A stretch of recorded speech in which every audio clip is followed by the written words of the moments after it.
Je suis sûr que la majorité d'entre vous, lorsque vous avez cliqué sur cette vidéo, eh bien, vous avez pris un peu le titre de manière négative. Et je vous en veux pas, vous inquiétez pas, même moi, je pense qu'il y a quelques mois de ça, je l'aurais pris de cette manière-là. C'est vrai que d'habitude, quand on dit que quelqu'un a pris du poids, eh bien, c'est souvent négatif et on pense pas en fait que c'est potentiellement une prise de masse ou de muscle. Je vous avoue, moi, j'ai été bloqué un peu par ça pendant très longtemps. Bonjour et bienvenue sur votre chaîne lifestyle préférée, bienvenue sur cette vidéo que je veux tourner depuis très longtemps. Pour ceux qui me suivent sur Instagram, vous êtes déjà un peu au courant. J'ai entrepris une prise de masse, voilà, depuis septembre, quelque chose comme ça. Ça fait pas si longtemps que ça. Et j'arrive au terme, entre guillemets, du partenariat que j'ai avec Fitness Park. Voilà, c'est eux qui m'ont vraiment motivé à faire cette prise de masse, même si à la base, j'avoue, quand ils m'ont contacté, en fait, c'était plus pour me remettre au sport, mais d'un point de vue plus bien fait mental, genre bien fait sur la productivité, ou choses comme ça. Et effectivement, il y a beaucoup de bienfaits de ce côté-là. Mais je me suis dit, quitte à en faire une vidéo YouTube à la fin, et bah autant avoir un peu de résultats physiques. Quand tu vois des mastus, voilà, qui font des trucs de fou, des inoxtag, voilà, qui arrivent à avoir des résultats timbrés en 2 mois. Bon, moi j'avais pas le même objectif, mais je m'étais dit, il faut quand même un minimum de résultats physiques. Surtout que j'ai pour objectif de continuer. Enfin, c'est pas parce que j'ai fait cette vidéo que j'arrête, au contraire. Limite, j'aimerais bien faire un bilan 1 an plus tard, tu vois, pour montrer l'évolution, et là ce serait peut-être un peu plus impressionnant. Donc pour commencer, pour vous mettre dans le contexte, eh bien, je suis un ancien gros. Alors ça, j'en ai pas très souvent parlé sur la chaîne. Je suis un ancien gros, j'étais pas super gros non plus quand j'étais petit, mais bon, j'étais potelé, j'étais pas le premier au 100 mètres. Comment j'ai maigri? J'ai eu de la chance, je suis partie de ces personnes-là qui ont jamais eu vraiment à faire attention pour maigrir. C'est juste que ma croissance a tiré sur mon corps et du coup j'ai gardé le même poids en grandissant. Et c'est là où en 2020 avec le confinement, eh bien je me suis dit, là où tout le monde est en train de prendre du poids, moi je me suis dit vas-y go en perdre. Et j'en ai perdu 7. J'ai perdu 7 kilos. J'ai descendu jusqu'à 65 kilos. Même aujourd'hui je le dis, j'ai pas forcément envie d'y retourner. Pourquoi? Eh bien parce que je me suis rendu compte que j'avais un peu une diabolisation du poids. C'est que plus la balance elle était basse, plus c'était bon pour moi. C'est-à-dire que plus je me disais plus je pèse, enfin moins je pèse lourd, plus c'est bien. Bah quand t'as envie de faire du muscle, ça marche pas. Ça marche pas cette mentalité là, hein, non. Enfin, je veux dire, si tu veux prendre du muscle, t'es obligé de manger, de prendre du poids, quitte à même prendre un petit peu de gras. Mais j'ai mis beaucoup de temps pour mentalement accepter le fait de voir la balance monter et de me dire c'est bien. Je vous jure, ça paraît tout bête, tu vois, les gens qui sont dans la muscu depuis longtemps et tout, ils vont se dire mais c'est évident, tu vois. Enfin, c'est surtout pour les personnes qui sont qui ont été anciennement gros ou qui ont eu anciennement un peu un truc où ils se disaient waouh, je pèse trop lourd et du coup qui étaient un peu dans une recherche de je veux perdre du poids. Et bien c'est dur après cette phase où tu te dis j'ai envie de perdre du poids, de te dire maintenant j'ai envie d'en gagner, parce que t'as un peu cette sensation de ruiner tes efforts d'avant, alors que non, pas du tout en fait. Tu peux très bien avoir 2 personnes qui pèsent 80 kg, qui font la même taille et qui ont absolument pas la même morphologie, parce qu'il y en a un c'est 80 kg avec du muscle et l'autre c'est 80 kg avec du gras. Entraînement. Passons à l'entraînement. Alors quand ils m'ont contacté Fitness Park, j'étais pas en France en fait, donc du coup j'ai dû commencer sans salle, enfin sans Fitness Park en fait, littéralement. J'ai commencé avec du poids de corps, et ça pour le coup les exercices au poids de corps, je les connais. Enfin là je les connais bien. Quand j'ai perdu beaucoup de poids en 2020, et je m'étais buté à l'époque avec les vidéos de Thibaut InShape. La sponsor a commencé en septembre, mais j'ai commencé un peu plus tôt. Donc en août, j'ai commencé à me buter du coup au Japon. Il faut savoir que j'ai un truc qui s'appelle un plexus excavatum léger. Alors pour ceux qui savent pas, c'est quand en fait ta cage thoracique, elle est légèrement enfoncée. Alors si vous tapez ça sur internet, vous allez trouver des images un peu hard où c'est très en retrait. Moi c'est pas à ce point là. Moi c'est pas à ce point là du tout. C'est léger, c'est un peu creusé, mais si je faisais assez de pecs, si je faisais assez de muscu, ça se compensait largement, et même je trouve personnellement que c'est plus joli. Bref, du coup je voulais vraiment travailler les pecs parce que j'en avais pas assez, même si je me butais aux pompes, j'en avais pas beaucoup. Ensuite il y avait quoi d'autre que je voulais faire? C'était les épaules aussi. Alors il faut savoir que j'ai un petit truc chelou à l'épaule où ça claque tout le temps, et en fait apparemment c'est un tendon qui bouge tout le temps par rapport sur mon épaule, donc même si ça bouge ça me faisait pas forcément mal, donc j'ai voulu quand même renforcer mes épaules et un peu les bras aussi. Bref, surtout haut du corps, je travaille et c'est là où je commence à comprendre qu'il faut que je bouffe. Je sais pas comment ça s'est fait le déclic, mais c'est juste qu'au Japon je mange beaucoup plus sain que quand je suis en France, parce que naturellement les produits que t'as au Japon, il y a beaucoup moins de gras en fait, il y a beaucoup moins de gras, il y a beaucoup moins de sucre, il y a beaucoup moins de tout, et j'ai commencé à bouffer des quantités pas possibles, et j'ai vu que je prenais pas de gras, je prenais du muscle, et j'étais content. Et c'est là où c'est trop intéressant, les progrès au début, oh c'est incroyable. Oh les progrès du début, mais c'est vraiment en termes de mentalement, en termes de la balance, en termes de tu vois physiquement dans ton miroir, mais c'est incroyable. D'ailleurs peut-être pour ça que c'est tellement bien au début, que quand tu vois plus ces résultats là, il y a beaucoup de gens qui arrivent. Bref, après avoir passé un peu de temps au Japon, il est temps d'arriver à Fitness Park. Et c'est parti pour les entraînements, et je vous propose un peu de regarder qu'est-ce que je fais comme entraînement aujourd'hui, même si ça a bien changé depuis le début. Voici à quoi ça ressemble.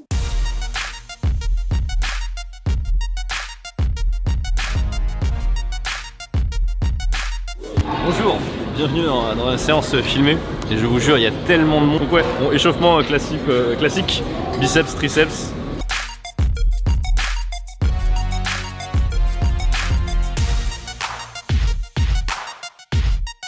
On commence l'échauffement du coup au bench. Aujourd'hui, normalement je suis censé faire une séance normale, donc du coup maintenant je vais plus à 90 ou 95. Je suis censé m'arrêter à 80 et faire justement plus de répétitions. Mais bon, vu qu'on est là pour le beau jeu, je vais quand même tenter un petit peu.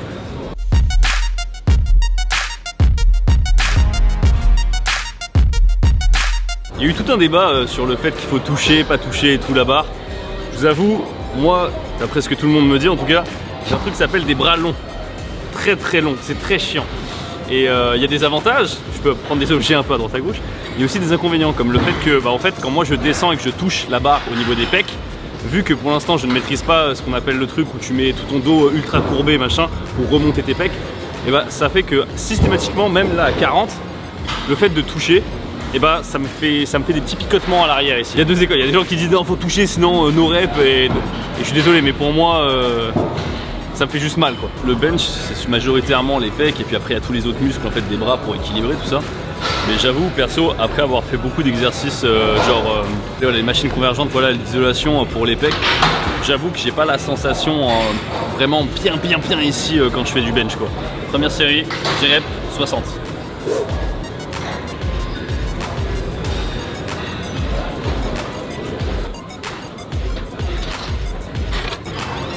Ça paraît toujours ridicule vu la taille du premier, mais il y a quand même 10 kg de plus. Hein. Deuxième série, 70, 8 reps.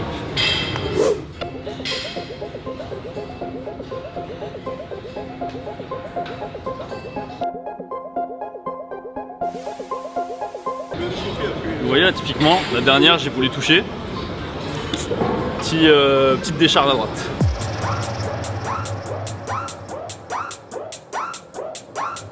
Bon les gars, écoutez. Toucher clairement j'ai compris, pour moi ça me détruit, ça me fait mal mais pas comme il faut. C'est t'as le mal où ça travaille, là ça me fait mal mais c'est pas des douleurs que t'as envie d'avoir avec les picotements et tout. Ce moment où tu as besoin de passer par étapes, voilà. Le petit poids de 2,5 hein. On passe à 95. Allez, pousse maintenant. Allez, je la tiens seulement. Allez, voilà. Bon. T'as les 100 kg, on va voir si ça passe. Allez, roll, pousse d'un coup. Allez, je la tiens. Voilà. Je me sens pas loin encore, mais là c'était ouais. Pas loin, hein. Mais bon, voilà, c'est purement de la force et la technique il aura plus tard, mais c'est déjà pas mal ce qu'il a fait. Mais là je me sentais, j'étais plus énervé, ça marchait mieux. Voilà, vas-y, c'est là. Voilà, pousse. Allez, cherche là. Allez, pousse avec les jambes. Voilà. Alors il est vrai que je n'arrive toujours pas à faire ces 100 kg au bench là, j'en peux plus. Et c'est là où tu vois aussi le blocage mental. Et il y a aussi un autre truc que j'ai découvert, comme j'ai posté pas mal de choses sur Instagram, quand tu postes tes séances ou quoi, enfin tes trucs, tes exos, t'as toujours 120 millions de personnes pour te dire c'est pas comme ça qu'il faut faire, c'est autrement, c'est machin, alors que je suis supervisé par un coach qui fait ça depuis genre 20-30 ans, donc bon.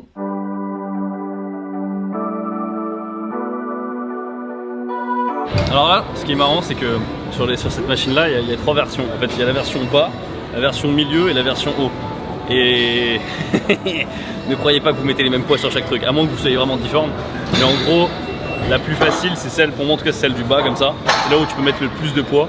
Après, il y a milieu où c'est la basique où ça ressemble un petit peu aux pompes, mais Développé couché. Quoi? Au développé couché. Développé couché aussi, ça ressemble un petit peu au développé couché. Effectivement, même si je trouve que c'est quand même différent, hein, parce que le sang sur sa machine sur cette machine, je la sors tranquille, alors que le sang, vous m'avez vu. Hein. Et la pire, c'est celle-là. La pire, c'est celle-là. Là, on est à 20. Bon, ça va quand même.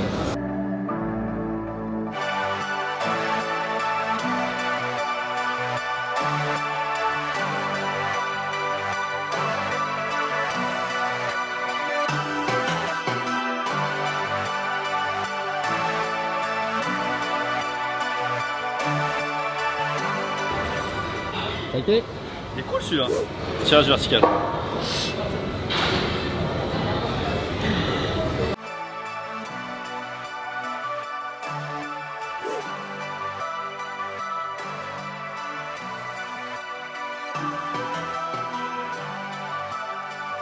On arrive en fin de séance là, c'est bien dur.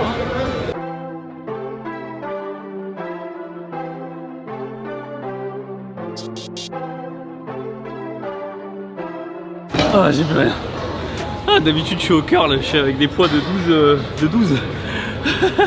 Pendant les 5-6 mois où je me suis entraîné, enfin de 5 mois on va dire, les jambes, j'en ai fait maison, hein, mais jamais à la salle. Du coup là récemment j'ai commencé et là j'ai des courbatures de fou furieux, j'arrive même pas debout, même Jill elle m'éclate.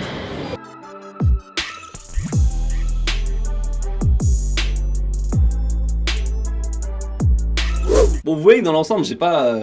franchement, je vais être honnête, j'ai pas acquis un physique de malade mental, mais c'est juste que je suis content et je suis fier de vous dire que là, j'ai pris en presque 10 kilos de muscle. Tu le sais, je le sens que j'ai pas pris beaucoup plus de gras, c'est vraiment du muscle que j'ai pris. Et au fur et à mesure de cette expérience, en fait, je me suis rendu compte d'un truc, c'est que c'était bien de pas avoir d'objectif trop intense pour la vidéo. Avoir une motivation, c'est terriblement bien, parce que ça te drive pendant tout le long. Le problème, c'est qu'une fois que tu l'atteins, parfois, t'en as tellement chier pour l'atteindre que tu te dis oh bah c'est bon, maintenant je peux prendre une pause. Et la pause, il y en a qui la prennent pendant quelques années. Et c'est ça le problème. Et c'est là où j'ai compris un truc, c'est que la discipline est plus importante finalement que ta motivation. Et moi j'essaie de faire des choses que je peux tenir toute ma vie. C'est-à-dire que si je fais des exos ou des méthodes de vie, des méthodes entre guillemets alimentaires ou des choses comme ça, j'essaie de faire en sorte que ça soit quelque chose qui soit tenable pendant toute ma vie. Je sais que c'est pas du tout quelque chose de possible quand tu veux faire de la compète, quand tu veux vraiment faire des trucs énervés, machin et tout, genre vraiment des trucs où tu veux build à mort quoi. Je le sais. Moi c'est juste ma mentalité à moi. C'est pour ça que j'ai pas pris de produits de fou pour vous dire, voilà, même si je sais que la whey ça fait pas de la magie ou quoi, c'est juste un complément alimentaire finalement si tu manges pas assez de prot. Mais voilà, même ça j'en prenais pas. Je mangeais bien, correctement, j'apprenais à écouter mon corps pour manger vraiment ce qu'il fallait, aux bonnes doses qu'il fallait, même manger un peu plus parfois, c'est pas grave. J'avoue, j'ai l'avantage pour ça. J'ai un corps qui perd super facilement. Clairement, après le tournage de cette vidéo, c'est pas du tout une envie de me dire allez, ça y est, c'est bon, j'ai tourné, c'est terminé, je peux me reposer. Vraiment non, je suis dans l'optique de me dire je veux continuer à faire ça et toute ma vie en fait, toute ma vie, enfin genre vraiment je me sens bien, je me dis c'est même valorisant de te dire tiens ça se trouve je peux être encore plus musclé, encore plus machin, tu vois, c'est trop bien, c'est trop bien. La bouffe. En tant que novice, ce que j'ai vraiment compris, c'est que je diabolisais trop le gras alors que je diabolisais pas assez le sucre. Pour moi le sucre, j'ai compris, c'est une vraie merde. C'est horrible. Le sucre ajouté, c'est horrible. Ça te ralentit dans ton truc, ça te tape mentalement, ça te rend dépendant. Franchement, le sucre, c'est une plaie. J'ai de la chance de ce côté-là, j'aime bien manger sainement de base, enfin je suis pas très attiré par des trucs de merde, enfin je peux très bien ne pas avoir de sucre ajouté pendant vraiment des jours et des jours, maintenant ça me fait plus grand chose, tu vois. Parfois je m'octroie un plaisir, tu vois, avec une glace, du yaourt glacé, et je la mange en 10 jours, la même glace. Le sucre est horrible alors que le gras n'est pas si terrible que ça. Le gras est nécessaire en fait, le gras est nécessaire, tu vois, enfin dans le sport, t'en as besoin. Encore une fois, faut doser, tu vois, faut doser, c'est pareil, le sucre, faut en prendre, hein. Parfois hein, quand t'es sur le point de tomber dans les pommes, un peu de sucre, ça fait du bien. Encore une fois, c'est une question de dosage, mais je vous jure que dans la société actuelle, dans la société, on diabolise beaucoup plus le gras que le sucre, alors que ça devrait être l'inverse. On dit souvent, alors peut-être c'était que dans ma famille ou quoi, on me disait souvent, le petit-déj, c'est le repas du début de journée, du coup tu peux prendre ce que tu veux. C'est des conneries. Le petit-déj, à base de Nutella, de pâte à tartiner, de chocolat, c'est la même chose que de prendre ça à 16h. Bon, les diététiciens vont me dire, non, c'est pas exactement la même chose, machin et tout, mais je veux dire, en termes d'apport calorique, c'est la même chose. Je le vois bien, par exemple, au Japon, ils mangent pas du tout sucré le matin. Pour finir sur le point bouffe, je voulais aborder un truc un peu plus violent peut-être, voilà, je traite un peu, peut-être il y a des gens qui vont me critiquer pour ce que je vais dire. Si vous vivez seul et que vous êtes maître de votre frigo, pour moi vous jouez en facile pour les réguler ce que vous avez, parce que littéralement ce que vous allez acheter va se retrouver dans votre frigo et après dans votre ventre. Donc il suffit juste de contrôler à l'entrée ce que vous achetez en termes de bouffe et du coup tout sera nickel. Je veux dire, il y a des gens, ils sont dans des situations plus compliquées, tu vois, où par exemple ils essayent de perdre du poids, mais leur conjoint non, et donc du coup ils doivent se réguler alors qu'il y a du chocolat dans le frigo. Il y a des trucs qui peuvent être difficiles, mais quand vous vivez seul, vraiment pour moi vous jouez en facile. C'est que t'as pas de cochonnerie dans ton frigo, t'as une envie de sucre, tu peux pas. Maintenant on va rentrer dans les aspects positifs de cette prise de masse. C'est parti. Point positif. Je ne tombe plus malade. C'est fini, mais c'est au-delà de plus tomber malade. J'ai l'impression d'être devenu, enfin genre vraiment d'avoir une armure autour de moi qui m'empêche de tomber malade. Vraiment, il fait froid, je me balade en t-shirt. Enfin bon, j'abuse, mais je veux dire quand je suis allé à la Paris Manga, il faisait super froid. Il faisait 10 degrés hein, le samedi là, on caillait tous, j'étais en sweat. Je suis pas tombé malade. Vraiment, de ce côté-là, waouh, les défenses immunitaires, elles sont là. J'ai plus froid. Et ce qui fait que je prends maintenant tout le temps des douches froides. En fait, ce que je fais, c'est que je prends une douche chaude au début comme ça. Et après, clac, je mets froid et j'attends comme ça 30 secondes, douche froide. Et ce que très peu de gens savent, mais c'est que quand tu prends une douche froide et que tu sors après dehors et qu'il fait un peu froid, tu vois, dans la pièce, et bah tu ne le ressens pas. Parce que tu es tellement froid que tu absorbes le peu de chaleur qu'il y a autour de toi. Un petit truc du quotidien, voilà, qui peut vous aider. Franchement, les douches froides, c'est excellent. Ça retend la peau, il y a que des bienfaits apparemment à la douche froide, il y a plein de gens qui le disent, c'est excellent. Maintenant aussi que je fais de la muscu, tout ça, j'arrive à mieux écouter mon corps. Alors ça peut être un peu des discours de gourou, mes envies que j'ai, je sens que c'est des envies qui sont bonnes pour mon corps. Je sais pas comment dire, mais quand par exemple j'ai faim, et ben je sais que c'est pas des petites fringales qu'il faut pas écouter en mode attention, machin. Je sais que quand j'ai faim, c'est que j'ai besoin de manger. Je suis bien sûr, hein, forcément quand t'as 10 kilos de plus de muscles, j'étais comme ça avant là, donc maintenant je me sens plus fort, mais ça c'est un truc évident, j'ai envie de dire. J'ai moins honte aussi de moi, tu vois, par exemple quand je voyais dans des anciennes vidéos, genre mes bras tout fins, je dis pas que j'ai des gros bras là, hein, c'est pas ça non plus ce que je veux dire. Tu vois, j'ai moins cette gêne quand je montre mes bras, ou j'ai moins cette gêne quand je suis torse nu. Et enfin pour finir, bah le dernier point positif pour moi, c'est que je me sens dans une lancée, et j'ai vraiment pas envie d'arrêter. Je suis pas du tout en train de me dire, ça y est, objectif terminé.